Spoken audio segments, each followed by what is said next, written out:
113e derby entre Lyon et Saint-Etienne, le premier au Parc OL avec une importance toute particulière car au vu des résultats de la veille, le vainqueur potentiel pouvait réaliser une sacrée belle opération au classement. Mais les deux équipes sont fortement diminuées côté OL. Gonalon, Yanga Mbiwa sont suspendus. Lacazette, Cornet, Jallet, Raphaël sont blessés. Mamana est titulaire dans la défense à 3. Valbuena est en soutien de Fekir en pointe. À Saint-Etienne aussi, il y a du monde en moins. Perrin, Pogba, Lemoine ou encore Cévès sont blessés.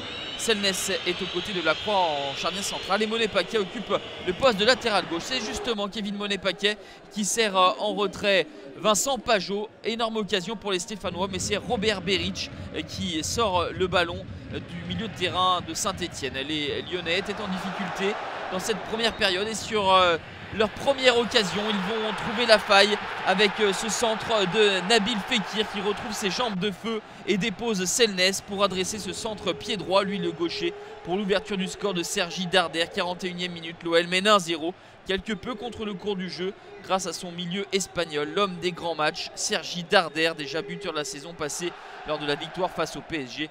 Au passage, c'est la 3e passe décisive de Fekir en 3 derbys. 1-0 à la mi-temps pour les Lyonnais qui, à défaut d'avoir su imposer leurs pattes sur la rencontre, ont réussi à mettre à mal les Stéphanois à des endroits stratégiques. Des Stéphanois qui vont réagir en deuxième période avec cette frappe de Monet-Paquet qui va trouver le poteau d'un Anthony Lopez battu. Anthony Lopez va se montrer décisif quelques instants plus tard avec cette sortie pleine d'à-propos sur Vincent Pajot. Un arrêt exceptionnel de Lopez qui avait été critiqué lors de son match face à Séville en Ligue des Champions. Il se montre véritablement décisif. Bruno Genesio effectue les changements avec la sortie de Valbuena discret et l'entrée de Guézal. Et cela correspond à la bonne période des Lyonnais qui combinent mieux et vont se créer des occasions avec cette frappe de Corentin Tolisso. Arrêt réflexe étonnant de Ruffier, même s'il semblerait que Tolisso aurait pu mieux jouer le coup.